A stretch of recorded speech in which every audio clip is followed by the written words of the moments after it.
ஓம் சாந்தி. பாபாவுடைய முரளியின் ஸ்லோகம் 5/5/2024. ஏதாவது ஒழுக்க முறை கோட்பாடுகளை மீறுவதன் மூலம் நீங்கள் யாரையாவது களிப்பூட்டுவீர்களாயின் அது உங்களுடைய துன்பக் கணக்கிலேயே சேமிக்கப்படும். மரியாதை கோட்பாடுகளை மீறுவதன் மூலம் நாங்கள் சந்தோஷத்தை கொடுப்பது என்பது நிச்சயமாக துன்பக் கணக்கிலே சேமிக்கப்படும். அவை பொதுவாக வெளிப்புறமான விகாரங்கள் அல்லது விகாரங்களுடைய வெளிப்புறமான வடிவங்களை பிராமணர்களாகிய பின்னர் பெரும்பான்மையானவர்கள் தொடர்ந்திருந்தாலும் அதனுடைய நிறைய சூட்சுமமான வடிவங்கள் இன்னும் அவர்களுக்குள்ளே எஞ்சி இருக்கின்றது. அது பாபா சொல்லார், பற்றிருந்தால் அவருக்கு யாரில் எது சரி எது பிள்ளை என்று சில வழியில் தெரியாமல் இருக்கும். அவை தவறான தீர்மானங்கள் எடுத்து தவறான ஒரு முடிவுக்கு வந்து அதன் மூலம் அவர் செய்யப்படுத்துகின்ற விளைவு மற்றவர்களுக்கு நிச்சயமாக துன்பத்தை கொடுக்கும். சந்தோஷத்தை கொடுக்க வேண்டும் என்பது மரியாதை கோட்பாடு, துன்பம் கொடுக்கக்கூடாது என்பதும் மரியாதை கோட்பாடு. அப்போ சில வேளையில் தாய்மார்கள் தங்களுடைய குழந்தைகள் ஏதாவது பொருட்களை விரும்புகிறார்கள் என்று சொல்லி அது பிரயோசனம் இல்லாத ஒரு பொருளாக இருந்தாலும் நம்முடைய பணத்தை அதுக்காக பயன்படுத்துகிறார்கள். அது ஒரு நாளோ 2 நாளோ பாவித்த பின்னர் அது பிரயோசனம் இல்லாமல் போய்விடுகிறது. அப்பொழுது அந்த பணம் வாங்கின பணத்துக்குரிய புண்ணியம் சேர்க்கிறது பதிலாக அந்த பணத்தாலே பாவம் செய்யப்படுகிறது. ஆகவே தான் நாங்கள் எங்களுடைய பணத்தை எதுக்கு செலவழிக்கிறோம் என்பதிலே கவனம் செலுத்த வேண்டும். அவை நாம் நல்லது செய்கிறோம், சந்தோஷம் கொடுக்குறோம் நினச்சிட்டு தவறானதை செய்கிறார்கள். அவைதான் காசை நாங்கள் பயன்படுத்துவதற்கு எங்களுக்கு வழிகாட்டல் கேட்க வேண்டும். ஏனென்றால் பாபா எங்களுக்கு கொடுத்திருக்கிறார் அந்த பணம். நான் ஒரு நம்பிக்கை பொறுப்பாளர். இந்த உணர்வு இருந்தால் இந்த பணத்தால் நான் இப்போ செய்ய போடுகின்ற பணி வந்து பிரயோசனமானதா இல்லையாண்டு நினைச்சு தான் நாங்கள் ஒரு பொருளை வாங்கணும். எத்தனை பேருக்கு நன்மை கிடைக்குதுன்னு நினச்சி தான் வாங்கணும். சிலர் என்ன செய்வார்கள், குழந்தைகளுக்கு அசைவம் சமைச்சு கொடுப்பார்கள். அவர்களுக்கு அது ஒரு என்னண்டவங்களை சந்தோஷம் இல்லாமல் ஆக்குறது.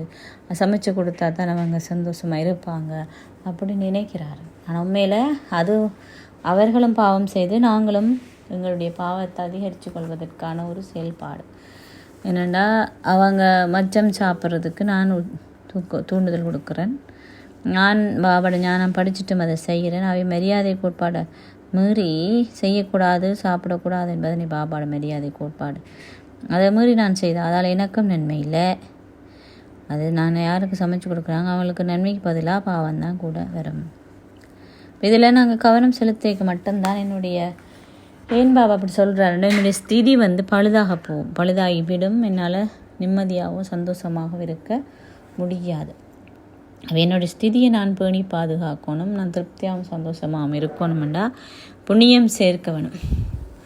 புண்ணியம் சேர்க்கிறது நிச்சயமாகவே பாவம் செய்வதன் மூலம் பெற்றுக்கொள்ளப்பட முடியாதுனே.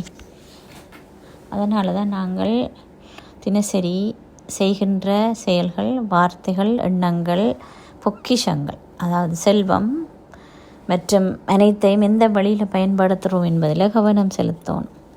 எண்ணங்களிலேயும் பாபா எல்லாருக்கும் நல்லாசி மற்றும் தூய உணர்வு தான் கொடுக்க சொல்லியிருக்கிறார்.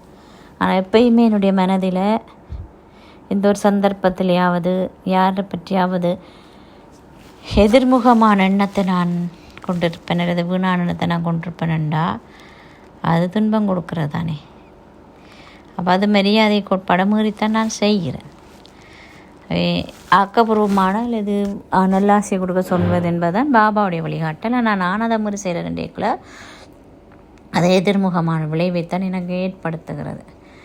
வார்த்தை மூலமும் சந்தோஷத்தை கொடுக்கணும் மற்றவர்களுக்கு. ஆக்கப்பூர்வமான மற்றவர்கள் உயர்த்தி விடுகின்ற வார்த்தைகளை பேச வேண்டும் என்பதுதான் மரியாதை கோட்பாடு அல்லது பாபாவுடைய வழிகாட்டல். ஆனால் நான் அந்த நியமத்தை மீறி கடினமான வார்த்தைகளோ அல்லது தவறான வார்த்தைகளையோ அல்லது ஊக்கத்தை இல்லாமாக்கின்ற வார்த்தைகளை பயன்படுத்தும் பொழுது கர்மத்தின் விளைவுக்கு ஏற்ப எனக்கு உற்சாகம் இல்லாமல் போகும், என்னுடைய சந்தோஷமும் அற்று போகும். அதனால தான் நாங்கள் எப்பொழுதும் எந்த வார்த்தை பேசுகிறோம் என்பதிலே கவனம் செலுத்தணும்னு பாபாங்களை சொல்லியிருக்கிறார்.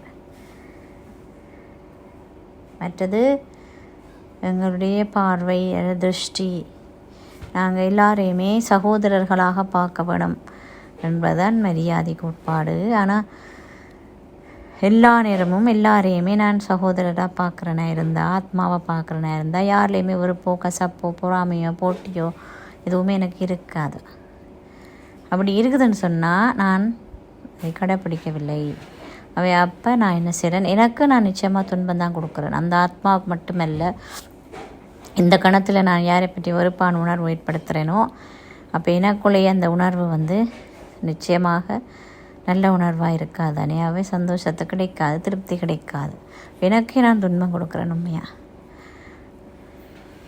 அவை இவ்வாறு எங்கள் எண்ணம், வார்த்தை, மற்றது செயல், நல்ல கர்மங்கள், செயல்கள் என்பது எங்களுடைய கைகளால் நாங்கள் செய்கின்ற செயல்கள்.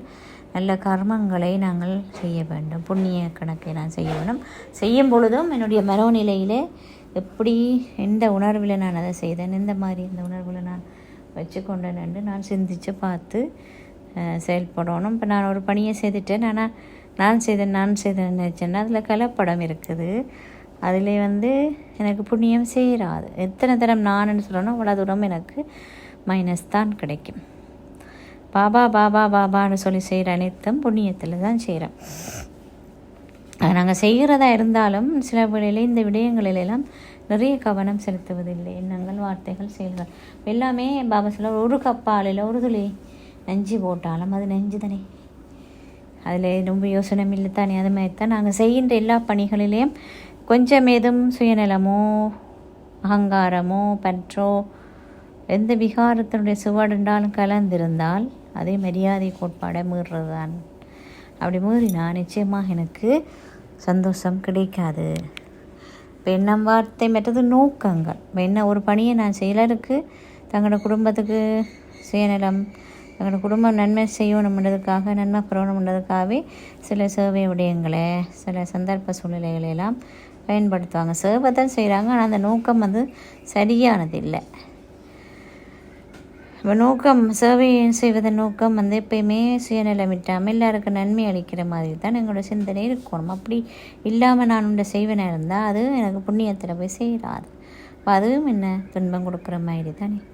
அவை அதுவும் துன்பத்தில் தான் போய் சேரப்போகுது. அவை எப்படி எங்களோட நோக்கம், பார்வை, எண்ணம், வார்த்தை, மூச்சு, செல்வம் அனைத்தையுமே ஆக்கப்பூர்வமான முறையிலும் புண்ணியம் சேர்க்கின்ற முறையிலும் சரியான முறையிலும் நாங்கள் பயன்படுத்தினால் நிச்சயமாக எங்களால் புண்ணியத்தில் சேமிக்க முடியும். இல்லைன்னு சொன்னால் அதுவே எனக்கு பாவத்தை சேர்ப்பதற்கான ஒரு வழியாகவும் என்னுடைய இருக்கின்ற நல்ல புண்ணிய கணக்கு அளிப்பதற்கான ஒரு வழியாகவும் அமைஞ்சுவிடும். ஆகவே நான் எதை செய்தாலும் நான் என்ன பார்க்கணும், ஒரு ஆளுக்கு சந்தோஷம் நான் கொடுக்குறேன்டா நான் என்ன சோதித்து பார்க்க வேண்டிய விடயம் இந்த விஷயத்தால் இது மரியாதை கோட்பாடுக்கு ஏற்ப இருக்கிறதா.